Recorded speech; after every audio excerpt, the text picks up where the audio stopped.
우리 시온 찬양대 그리고 앙상블 귀한 찬양 감사합니다. 늘 수고하는 이디엘 찬양단에게도 치아의 말씀을 드립니다.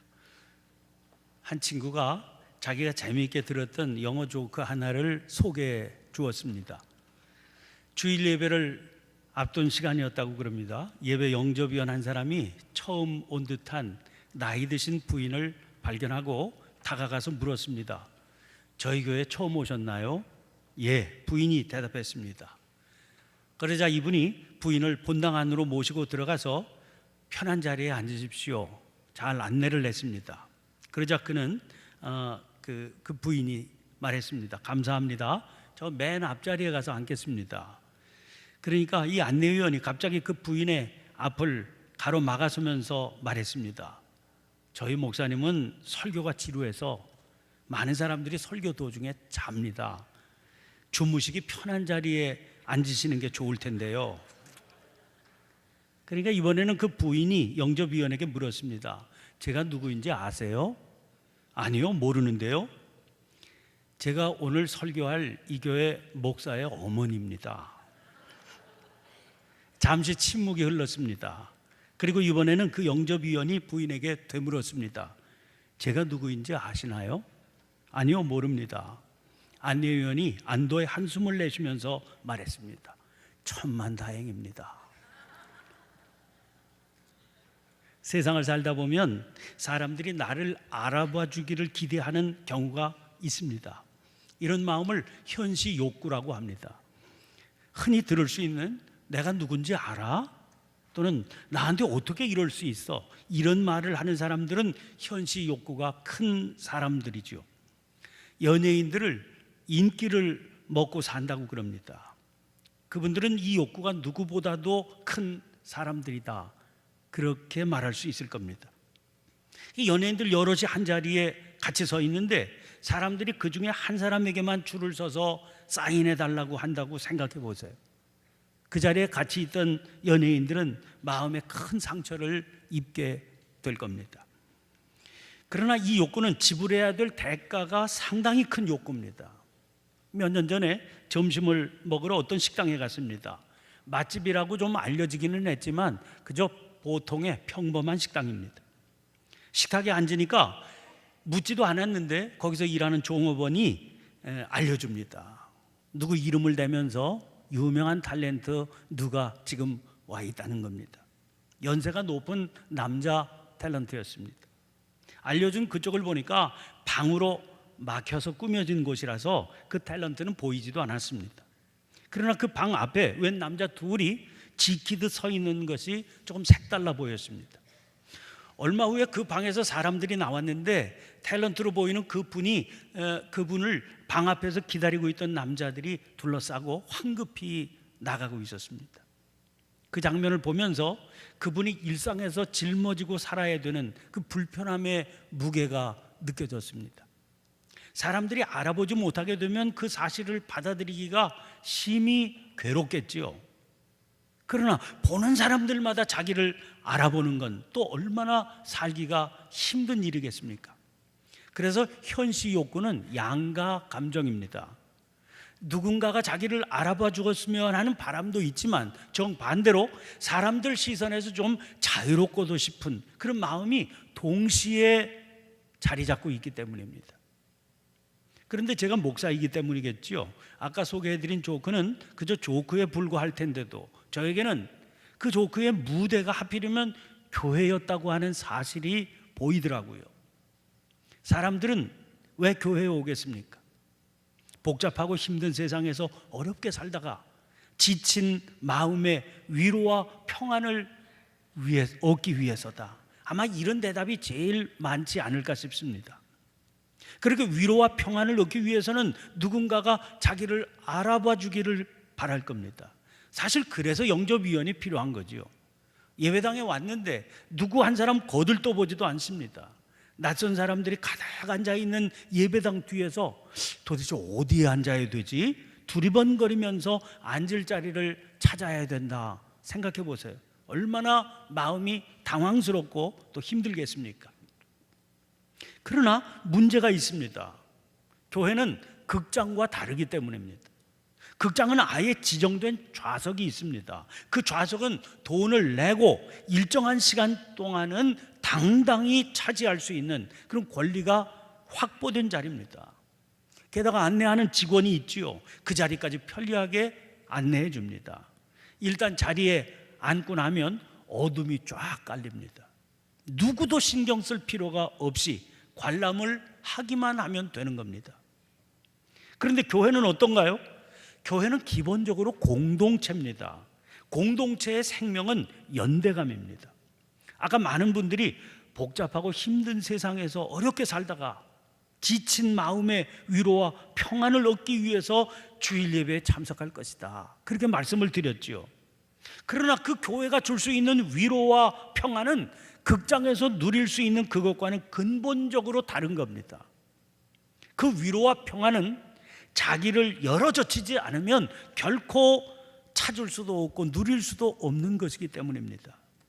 설교의 내용도 그런 거고 예배 시간의 기도도 역시 성격이 그런 거거든요. 관람하는 구경꾼으로도 얼마든지 앉아 있을 수는 있죠.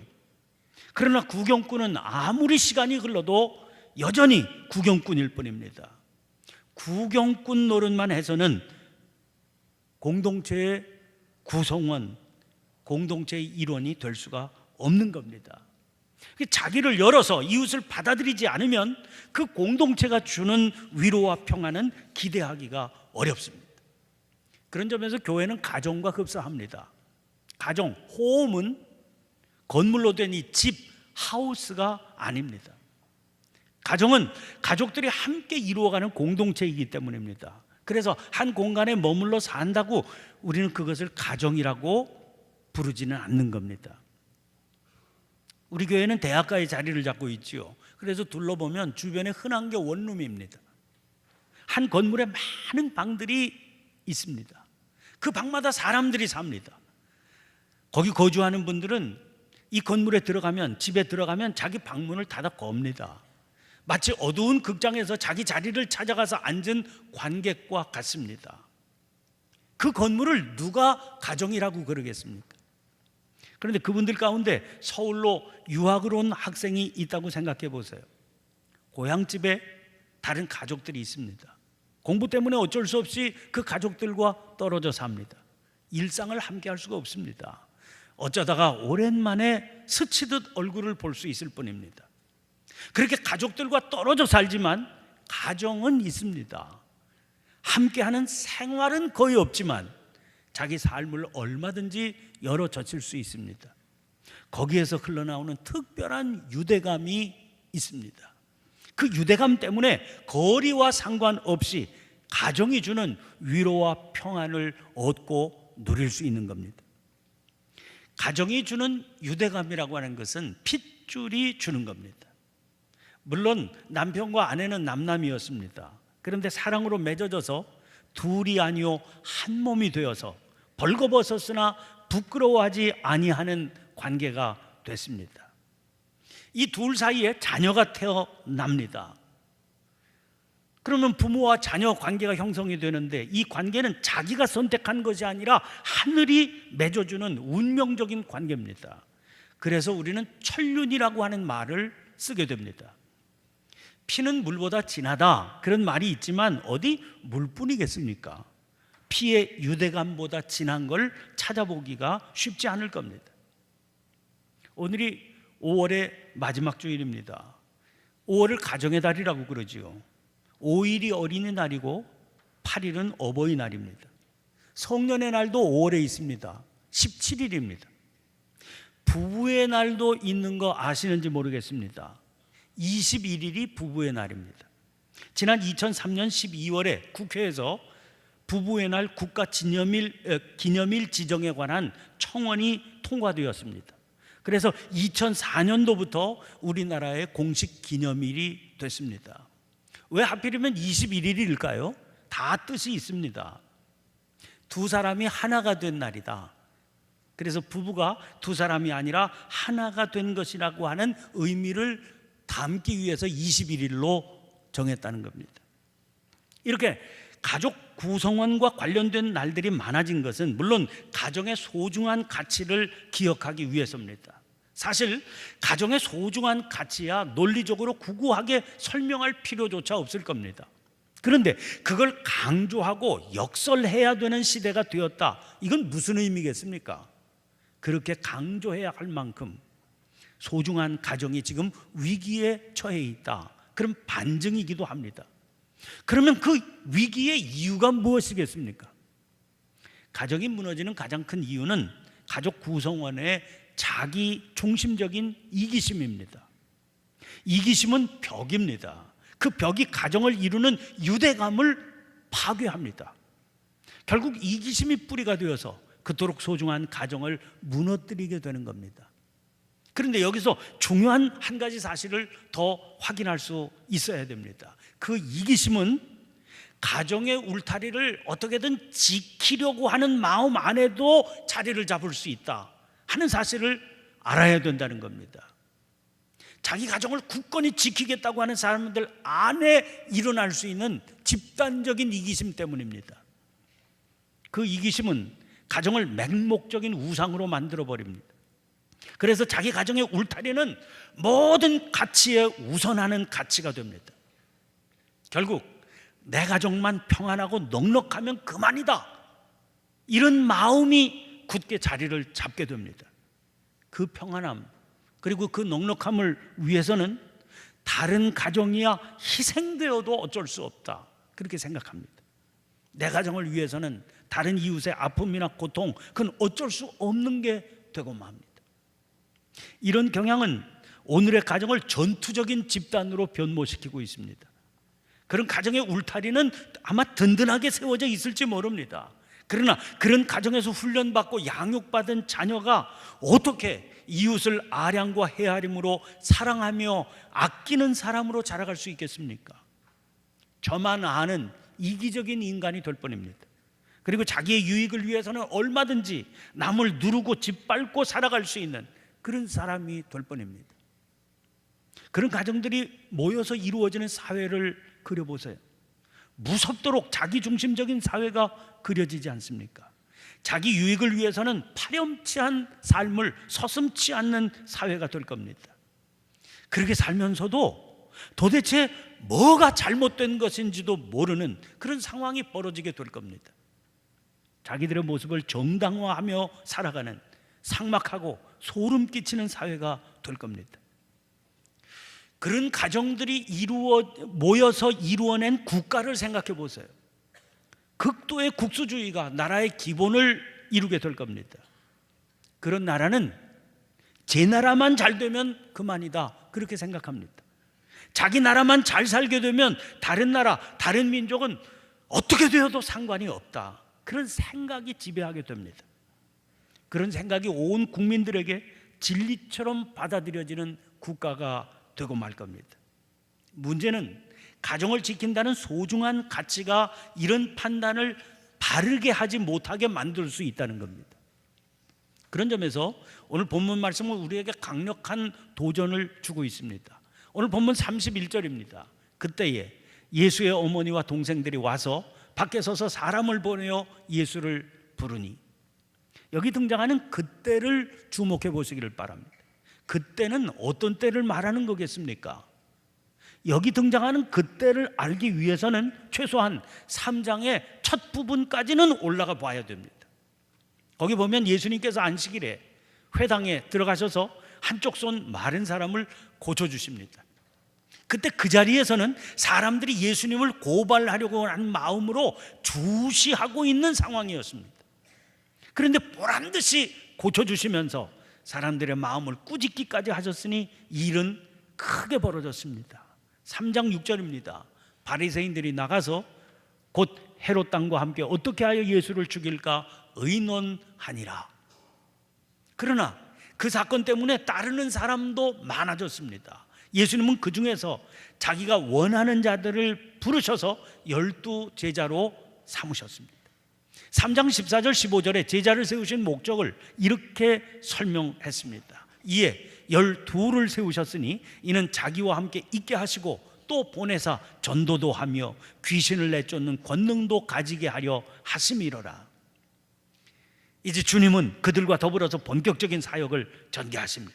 3장 20절입니다. 집에 들어가시니 무리가 다시 모임으로 식사할 겨를도 없는지라. 그런데 그 뒤에 21절이 좀 이상합니다. 예수의 친족들이 듣고 그를 붙들러 나오니 이는 그가 미쳤다 하밀러라. 누군가가 예수님을 미쳤다, 그렇게 소문을 퍼뜨렸다는 겁니다. 그래서 친족들이 그 소문을 듣고 미쳤으니까 가족이, 그러니까 붙들어다가 집안에 가두어 두려고 지금 찾아왔다는 겁니다. 그러면 누가 그런 소문을 퍼뜨렸겠습니까? 우리가 미루어 짐작할 수 있는 사람들이 있습니다. 22절 때문입니다. 예루살렘에서 내려온 서기관들은 그가 바알세불이 집혔다 하며 또 귀신의 왕을 힘입어 귀신을 쫓아낸다 하니, 소문을 퍼뜨린 자들이 누군지 다 뻔하게 보이지요. 그래서 주님께서 엄중히 선언하십니다. 29절 30절입니다. 누구든지 성령을 모독하는 자는 영원히 사하심을 얻지 못하고 영원한 죄가 되느니라 하시니 이는 그들이 말하기를 더러운 귀신이 들렸다 하미로라. 여기 31절에 말하는 그때란 바로 이런 때입니다.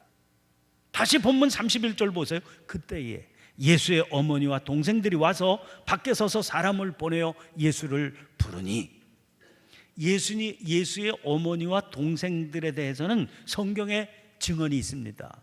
마태복음 13장 55절 56절을 보면 예수님의 고향 나사렛 사람들이 이렇게 말하고 있습니다. 이는 그 목수의 아들이 아니냐? 그 어머니는 마리아와 그 형제들은 야고보, 요셉, 시몬, 유다라 하지 않느냐? 그 누이들은 다 우리와 함께 있지 아니하냐? 그래서 여기 등장하는 바로 그들이 예수님을 찾아왔다는 겁니다. 그러면 그들이 그때에 왜 찾아왔겠습니까? 21절과 다르지 않습니다. 예수의 친족들이 듣고 그를 붙들러 나오니 이는 그가 미쳤다 하밀러라. 어떻게 그걸 알 수 있죠? 밖에 서서 사람을 보내어 예수를 부르니 그랬기 때문입니다. 가족들은 지금 밖에 서 있습니다. 그러니까 예수님은 집 안에 계십니다. 잘 주목해 보시기 바랍니다. 13절부터 19절까지가 12제자를 부르신 기사지요. 그 뒤에 이어지는 20절은 이렇습니다. 집에 들어가시니 무리가 다시 모임으로 식사할 겨를도 없는지라. 잘 주목해 보세요. 주님은 지금 사명자로 세우신 제자들과 함께 집 안으로 들어가셨죠. 그 집 안에서 몰려든 무리를 섬기시는 일을 식사할 겨를도 없이 감당하고 계십니다. 그런데 예수님의 어머니와 동생들은 밖에 서서 사람을 보내어 예수를 부르고 있습니다. 집 안은 하나님의 뜻을 사명으로 행하는 자리입니다. 그러면 밖은 어디입니까? 그야말로 성령의 역사를 가로막는 자들의 세상입니다. 그런데 같은 핏줄을 나눈 가족들이 거기에 서서 지금 주님을 바깥으로 불러내고 있는 겁니다. 이어지는 32절 말씀 보세요. 무리가 예수를 둘러 앉았다가 여짜오되 보소서 당신의 어머니와 동생들과 누이들이 밖에서 찾나이다. 예수님에게 소식을 전한 사람들이 제자가 아니고 무리였다는 것을 주의해 봐야 됩니다. 그들이 예수님을 둘러 앉았다고 그랬습니다. 그러니까 둘러 앉았으니까 물리적인 거리가 예수님과 가장 가까웠던 사람들이었죠. 그들이 전한 소리를 듣고 주님께서 대답하십니다. 33절입니다. 누가 내 어머니이며 동생들이냐? 주님의 말씀이 이어집니다. 34절 35절입니다. 둘러앉은 자들을 보시며 이르시되 내 어머니와 동생들을 보라. 누구든지 하나님의 뜻대로 행하는 자가 내 형제요 자매요 어머니이니라. 우리들은 지금 본문 가운데 흐르고 있는 팽팽한 긴장을 보고 있습니다. 예수님의 가족들은 예수님을 밖에 서서 부르고 있어요. 그 말은 지금 자기들이 있는 집 밖으로 나오라 하는 말입니다. 집 안에서는 지금 무슨 일이 전개되고 있는 중입니까? 식사할 겨를도 없이 하나님께서 맡기신 사명을 하나님의 뜻대로 행하고 있는 중입니다. 그런데 식구들은 그런 주님을 밖으로 나오라고 하고 있습니다. 그것은 예수님의 소명을 인정할 수 없다는 말이죠. 나오라고 부른다는 것은 가족으로서의 요구입니다. 그에 대해서 주님은 뭐라 하십니까? 누가 내 어머니이며 동생들이냐? 그렇게 물으십니다. 그리고 둘러앉은 자들을 보시면서 내 어머니와 동생들이다 말씀하십니다. 바깥에 서서 당신을 그리로 불러내고 있는 그들을 진정한 가족으로 인정할 수 없다는 겁니다. 아니, 혈연이야 어떻게 하겠습니까? 그러나 진정한 가족은 그런 것으로 이루어지는 게 아니라 하시는 말씀이지요. 그리고 둘러앉은 자들을 보시면서 내 어머니와 내 동생들을 보라고 하십니다. 둘러앉은 자들은 이름이 알려지지 않은 그야말로 익명의 무리였습니다. 그런데 그들을 진정한 가족이다 그렇게 선포하신 겁니다. 그런데 여기 덧붙여진 35절이 그런 의미에서 참으로 중요합니다. 누구든지 하나님의 뜻대로 행하는 자가 내 형제요 자매요 어머니이니라.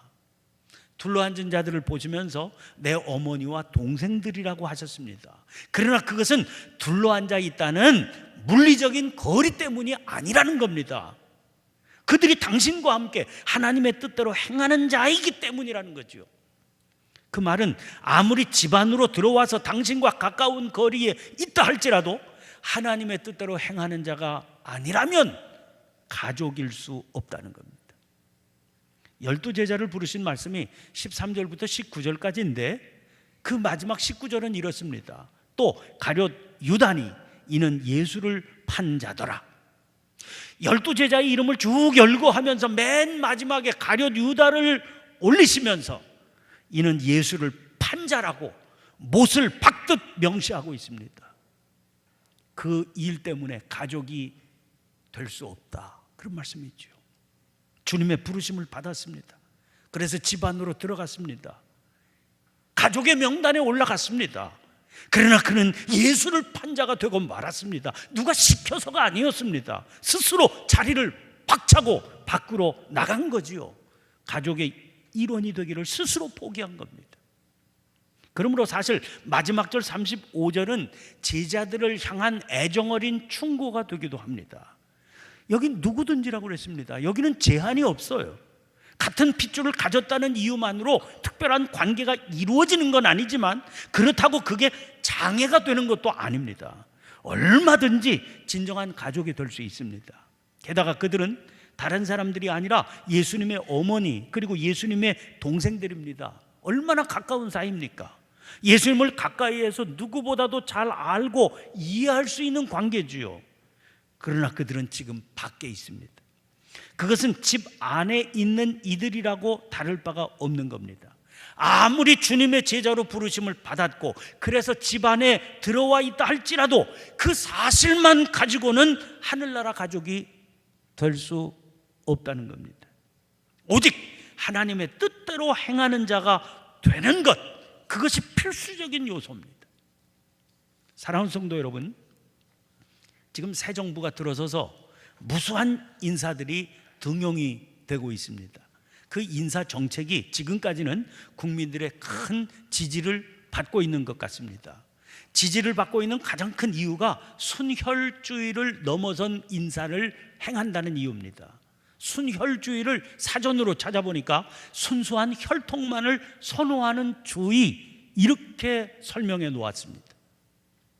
그 순혈주의가 우리나라 정부에 적용이 되면 이런 겁니다.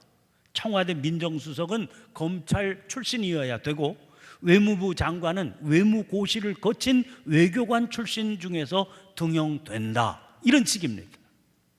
그런데 이 순혈주의가 왜 문제가 되었습니까? 지독하게 이기적인 패거리 집단을 만들 수 있기 때문입니다. 끼리끼리 뭉쳐서 물을 흐려놓고 부패를 조장해 왔기 때문이라는 겁니다. 가정은 소중합니다. 그러나 그 소중한 가정조차 순혈주의로만 흐르면 그러면 타락한 집단이 될 수 있습니다. 주님은 그런 위험성을 정면으로 지적하고 계십니다. 그래서 하나님의 뜻을 행하는 진정한 공동체인 가정을 이루어야 된다, 그렇게 말씀하십니다. 그 가정은 열려있는 가정입니다.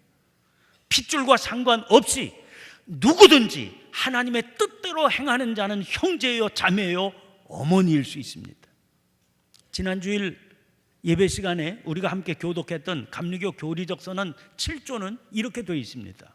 우리는 만민에게 복음을 전파함으로 하나님의 정의와 사랑을 나누고 평화의 세계를 이루는 모든 사람이 하나님 앞에 형제됨을 믿습니다. 지금 이 세상은 지독한 이기심이 판을 치고 있습니다. 그 결과는 지독한 약육강식의 처절한 투쟁, 생존 경쟁의 다툼입니다. 그 현장은 우리들에게 누군가를 미워하고 짓밟으며 살아야 된다, 그렇게 강요하고 있습니다. 교회는 그 치열한 생존 경쟁에서 살아남고 승리할 수 있는 힘을 공급하기 위한 공동체가 아닙니다. 하나님은 전혀 다른 시야, 다른 마음을 당신의 뜻이라고 말씀하십니다. 그것은 세상과 이웃을 사랑하며 보듬고 살아가는 일입니다. 그 일을 행하는 자가 교회 공동체의 진정한 일원입니다. 교회는 그런 가족들로 이루어진 열린 가정입니다. 이 거룩한 소명 앞에 아멘으로 응답하며 이 땅 위에 하나님 나라를 이루어가는 저와 여러분, 그리고 우리 교회가 될 수 있기를 주님의 이름으로 축원합니다. 기도를 드리겠습니다. 사랑의 하나님, 곳곳에서 힘없이 가정의 울타리가 무너져가는 세상에서 저희들은 살아가고 있습니다. 그와 함께 극도로 무서운 이기심으로 무장된 가정들이 곳곳에 세워지는 세상이 됐습니다. 이 기가 막힌 세상의 풍조를 거슬러 교회를 열려있는 바른 가정으로 이루어가라 명하시는 주님의 말씀을 받습니다. 믿음으로 그 말씀에 순종하는 저희들이 되게 해 주시옵소서. 연약하고 어리석은 저희들에게 지혜를 주시옵소서. 믿음의 용기를 더하여 주시옵소서. 날마다 성령의 비추임 속에 진리를 따라 살게 하여 주시옵소서. 막힌 담을 헐어 이 땅 위에 평화와 사랑이 가득한 하나님 나라 세워가시는 그리스도 예수님 이름으로 기도하옵나이다. 아멘. 아멘.